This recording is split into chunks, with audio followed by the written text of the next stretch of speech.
Hey everybody, hope you're having an awesome day. I'm gonna come live to you and share with you one of my favorite recipes, which is quinoa energy bites. They are so simple to do. And what I love about this recipe is you can actually keep this within your freezer, okay? And these will actually last quite a long time, okay? So what you'll do is the first step is you're taking 3/4 of a cup of quinoa, okay? So it's raw quinoa, and you can see here. And what I've actually done in a piece of our cookware is I've actually roasted this for about 5 minutes, and you know when you're gonna stop is when the quinoa itself goes quite dark, okay? I'll see if I can find my quinoa here. I may have already put it away. Just one sec. Can I have another chocolate chip? Just 1 second, buddy. So you get the commentary of a sweet 4-year-old.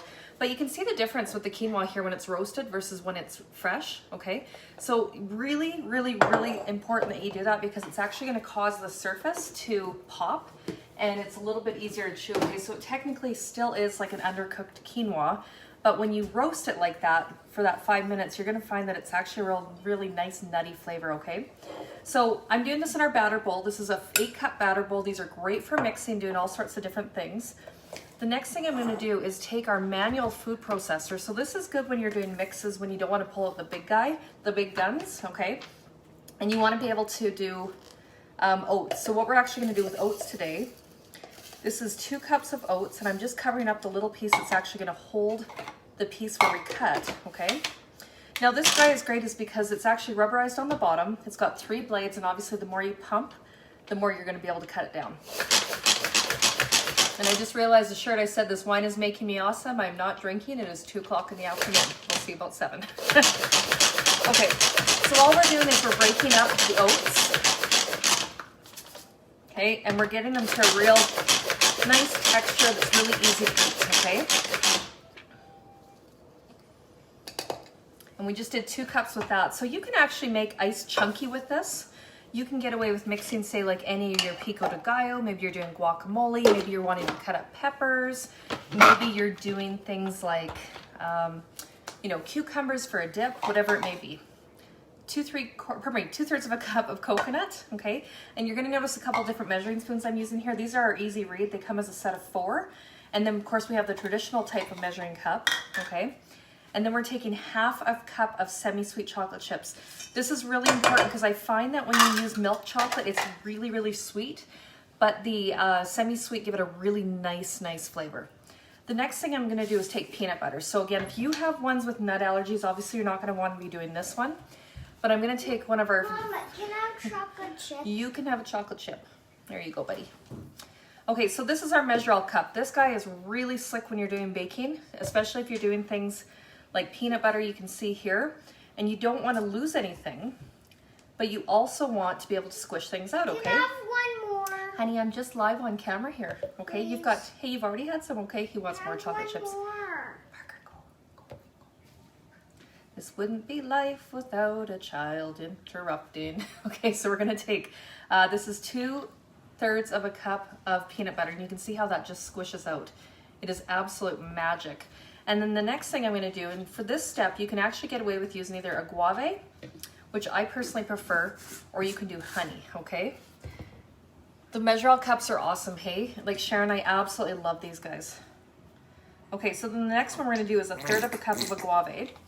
And I buy these bulk packs at Costco, and I just like the flavor of them for baking. And then the other thing, because I buy a lot of raw honey, I find that sometimes the honey can get very thick. Okay, so this is actually just gonna keep it from getting, you know, thick where you almost have to heat it up, okay? So in here, like I said, the recipe is posted. I believe it was 3/4 of a cup of quinoa, and then we had 2 cups of oats, 1/3 of a cup of, actually 1/2 cup of chocolate chips, okay? So there's a lot of mixes in here.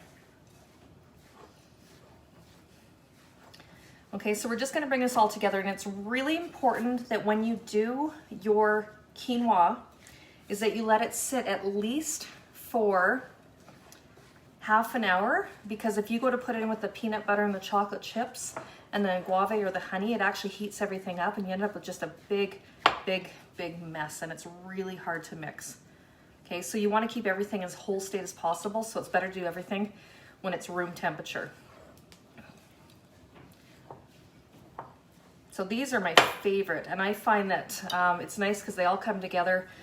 We keep them in a container, so I'll put them in the freezer to essentially bring everything together. And I'll show you guys the cookie scoops that we've got here. I'll just be one sec.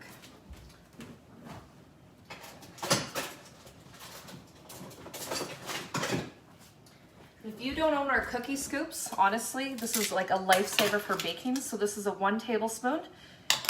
This is a 2 tablespoon. And this is a 3 tablespoon. These are great for muffins. These are great for meatballs. Again, don't use these guys for ice cream because they are not meant for that thick frozen food. It is a stainless steel baking scoop.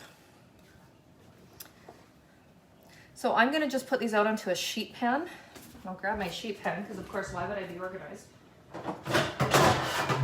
Okay, so these are our aluminum sheet pans. These are absolutely amazing. They have a wire rim that runs all the way around. These are gonna never rust. These are never going to give you any grief. If for some reason somebody happens to cut on them, because maybe you've made Christmas baking, cutting on them will not make them rust either because they're 100% aluminum. Okay, so next thing I'm gonna do is just take 1 scoop here, and this is the 1 tablespoon size, and I'm just gonna bring it together. Yeah, I agree, you've not lived unless you've had these scoops, okay? So they're 1 tablespoon balls. They're gonna seem a little loose and quite sticky. What happens when you go to put them into your freezer is that when everything is gonna firm up, okay? So again, there is your scoops. So hope you guys are having an excellent day, and we will chat with you soon.